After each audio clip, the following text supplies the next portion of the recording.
In NASCAR's 75-year history, there have been many numbers come and go.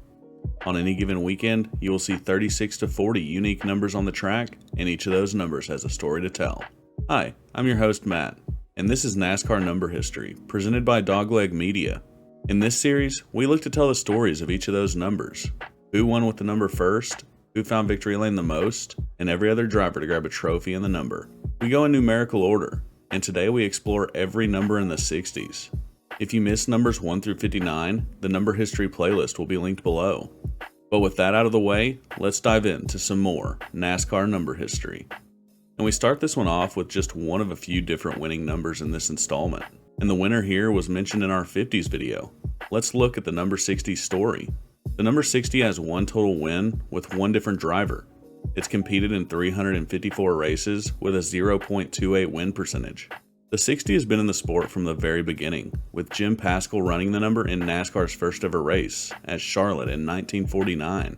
Paschal has made appearances in a few of our other videos, primarily the 40s. He would finish 23rd in the number's first race, as he would retire early with overheating issues. And the hidden trivia question last episode was regarding the winner of this number. Bill Rexford would get the number's only win in 1950 at Canfield. Rexford would also become the youngest champion in Cup Series history that season, winning the title at the age of 23. While Rexford would drive multiple numbers during that championship season, he made the most starts in the 60, so I guess the number can also claim a championship. We had a couple of honorable mentions for this one, and for the most part, we had honorable mentions for a lot of the numbers in the 60s, which is good, because we'll definitely need them. Also, I want to say this now, we get a lot of honorable mentions, so if I don't mention one of yours, I apologize. I try to be as thorough as possible with these, but sometimes they slip through the cracks. Multiple viewers suggested this one, and it's honestly a pretty awesome paint scheme. It's Mike Skinner's Big Red paint scheme, and man, it's a beauty. NASCAR Kid mentioned Jeff Bodine, who would make 48 starts in the 60 car. Thanks for the mention. And the tombstones are back, and spoiler alert, there's not a single full-time driver of any of these numbers. The last to drive the 60 would be Dave Blaney in 2011 at Atlanta. This would also be the same Big Red scheme that Mike Skinner would drive for the majority of the season. With the number being absent for over a decade, it's not looking likely we'll see this winless drought expire anytime soon. And then we move on to the 61, our first winless number of the video, and this will happen a lot. Don't worry, I've become an expert on talking about winless numbers. This is also one of a few numbers to never have earned a pole. Let's dive in. The 61 has competed in 230 total races. The first to pilot the 61 would be Bill Bennett in NASCAR's inaugural season in 1949 at Langhorne. He would finish 11th in a field of 45 cars, not too bad. And I'm going to try something new for winless numbers. We're going to spotlight the coolest names to ever drive the number. And first on the list is Possum Jones. He would make his first ever Cup Series start in the 61 at the 1952 Southern 500. And then there's Slick Smith. Slick would make one start in the 61 and would run a total 50 races in the Cup Series. And then there's Crash Bond. If there was ever a first name you wouldn't want to have as a race car driver, this would be it. He would make one start in the number in 1961 at Nashville. And now we move on to honorable mentions. Tech would mention Chad Chafin's Taco Bell car he would run in 2006. And spoiler alert, this would also be the last time the number would ever be ran in the Cup Series. At least it went out with a pretty cool paint scheme. And then JK Speed mentioned Kevin LePage's 2006 AMP Energy car. I didn't know someone ran an AMP scheme before Dale Jr., so this was cool to learn. And maybe I shouldn't make a tombstone joke for every number. This may be getting more wore out than a tire at North Wilkesboro. We have already mentioned the last time the number ran during honorable mentions. This one hasn't had a dedicated full-time driver for the entirety of a season either, so nobody has felt good enough about this number to call it home. Because of that, and its almost 2-decade-long hiatus, don't bet on the 61 car to win anytime soon. And then we move on to the 62, and we have another winner, Nice. The 62 has one win with one driver. It's competed in 329 total races with a 0.3 win percentage. The 62 made its debut in the same race the 61 would, 1949 at Langhorne. Ed Tyson would be the driver behind the wheel for that one. He would finish 21st in the race, and this would be the only start of Tyson's career, so apologies for not having a photo for this one. And the only time the number would visit victory lane would be in 1958 at Old Dominion. Frankie Schneider would be the driver, and this would be his only Cup Series win.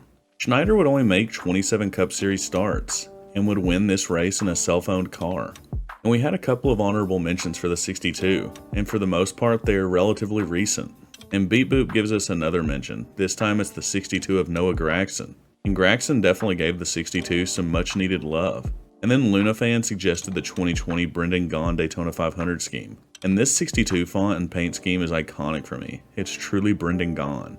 And guys, I'm having to put this in post because, well, Tyler Hernandez brings up a great point. I mentioned Ricky Bobby for the 26, and I totally forgot that he was also in the 62 at the end of the movie.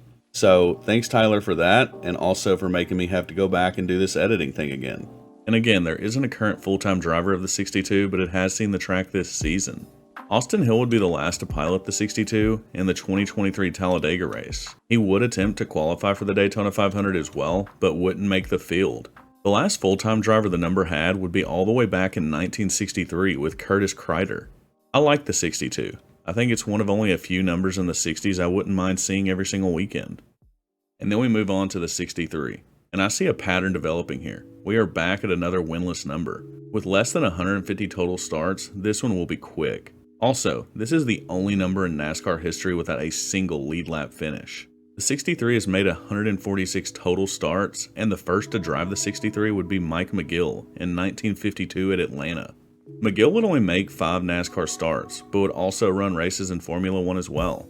Unfortunately, this is another one where I just couldn't find a photo of the driver. And we're back again with some cool names. This at least brings some light to an otherwise light history number. First up is Tiny Lund. Not only does Tiny have an awesome name, he's also a NASCAR winner, including the Daytona 500. And then there's Runt Harris, another amazing name. Runt would make 8 total starts in the Cup Series, with his races in the 62 coming in 1962. Pretty cool. And then there's Norm Benning. Norm is a cool name, but honestly I'm putting him here because I snubbed him in the 50s video, and people weren't too happy about that. So here you go, Norm fans, I mentioned him here. And we really only had one honorable mention for the 63, and it came from Impact, who always brings us a list of other drivers for the numbers. They mentioned a few, but one in particular I will put from his list is Randy LaJoie. He would only make 1 start in the number back in 1989, but Randy is on NASCAR's 75 Greatest Drivers list, so I wanted to mention him here. And another driverless number. It hasn't seen the track in a long time, with its last start coming in the 1996 Daytona 500 with Dick Trickle behind the wheel. The 63 has also never had a full-time driver complete an entire season. These teams really don't like the 60s apparently. And then we move on to the 64, and yep, there's definitely a pattern forming. The 64 is not only a winner, but it has the most wins of any number in the 60s, which is also kind of sad considering it only has 2 wins. The 64 has 2 wins, and both of those wins came from the same driver. It's competed in 951 races, which is also the most start of any number in the 60s, and it has a 0.2 win percentage. The first time the number would see the track would be on the sandy shores of Daytona Beach in 1949. Benny Georgeson would be the driver, where he would finish 27th in a 28-car field. This would be Benny's only career start, so shocker, no pictures here either. And the only winner in the 64's history was a highly requested driver for an honorable mention. And since he's a winner, he gets the winner's treatment. It's Elmo Langley. If he wasn't a winner in a Cup Series race, he would certainly be a winner for coolest names. Langley would only collect 2 wins in the Cup Series, and they would both come in the 64 car.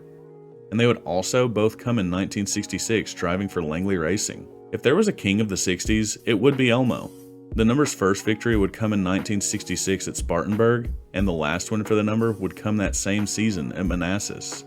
And the only non-Elmo Langley honorable mention that I could find from the viewers would be from Luna, who would suggest Jeff Bodine's 2009 Daytona 500 ride. While he wouldn't qualify for the race, it's still a cool mention. And I don't have to tell you that there isn't a current driver anymore. It's pretty apparent. The last to drive the 64 would be Landon Castle in 2010 at the season finale at Homestead. The last full-time driver of the 64 would be Clark Dwyer, who would pilot it for the 1985 season. They definitely missed the opportunity to do a Nintendo scheme with this number to promote the Nintendo 64 in the 90s. One can dream. And then we move on to the 65. And not only does this winner-winless pattern continue, we have hit the least used number in NASCAR history. It has less than 100 total starts in NASCAR's 75-year history.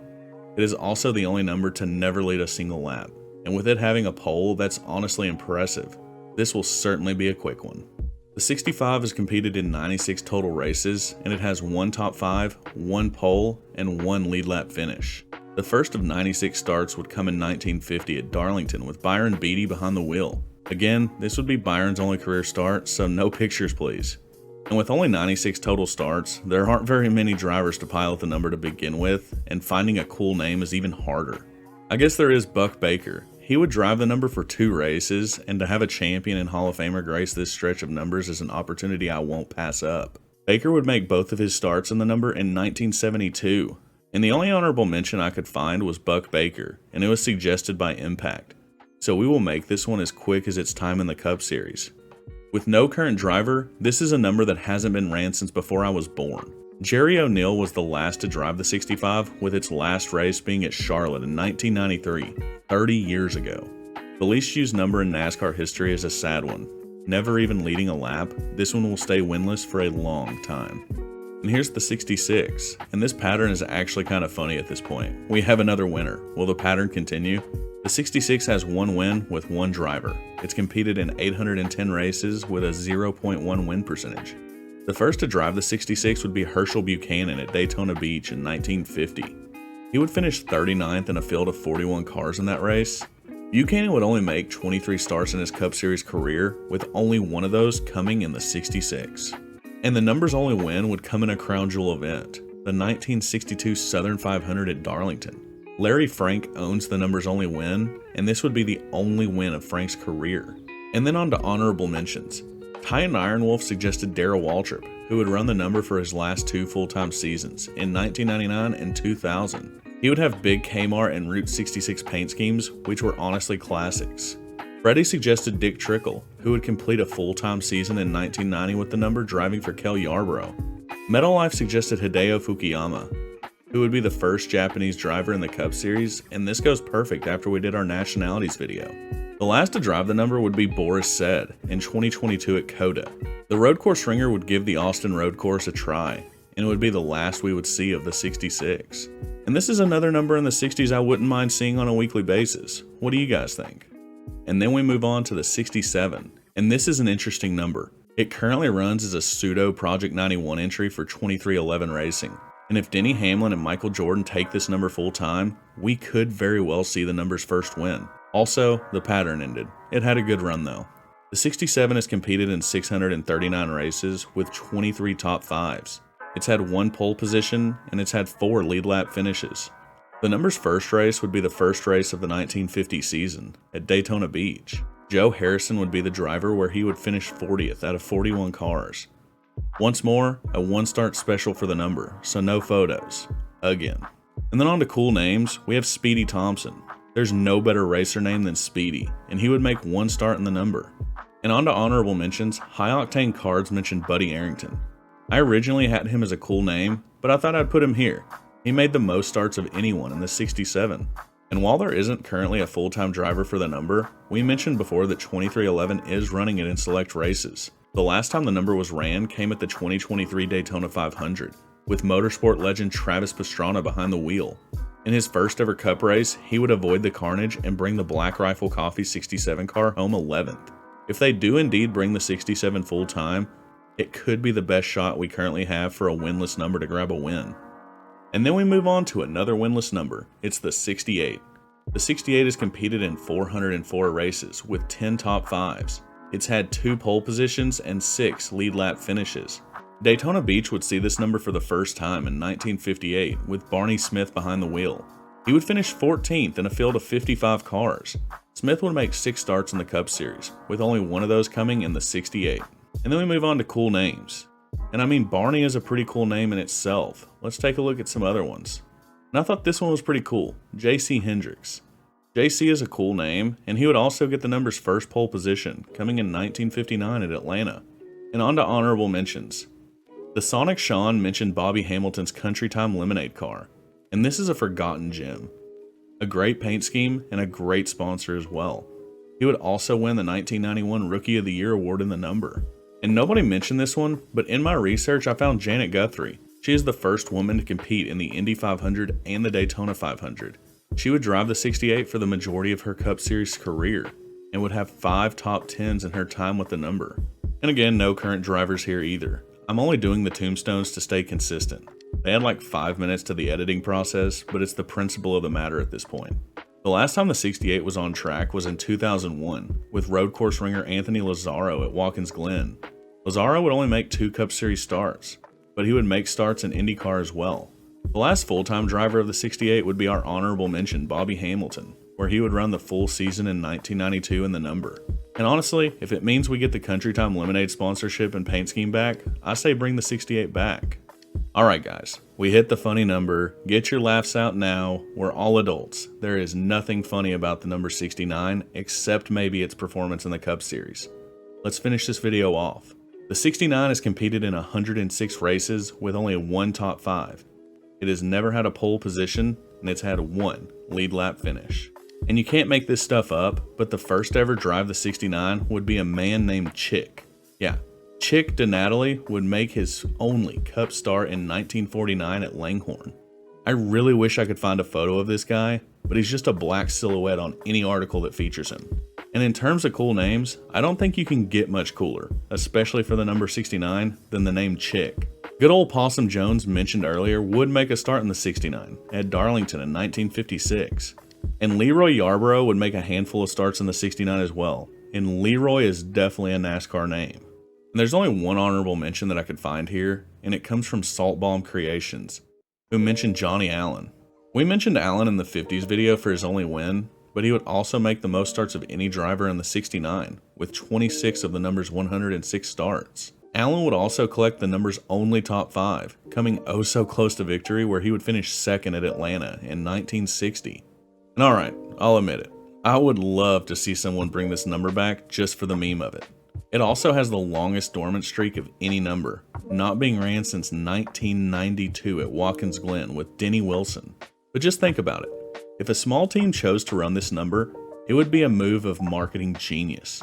How many fans would buy a hat just because it had the number 69 on it?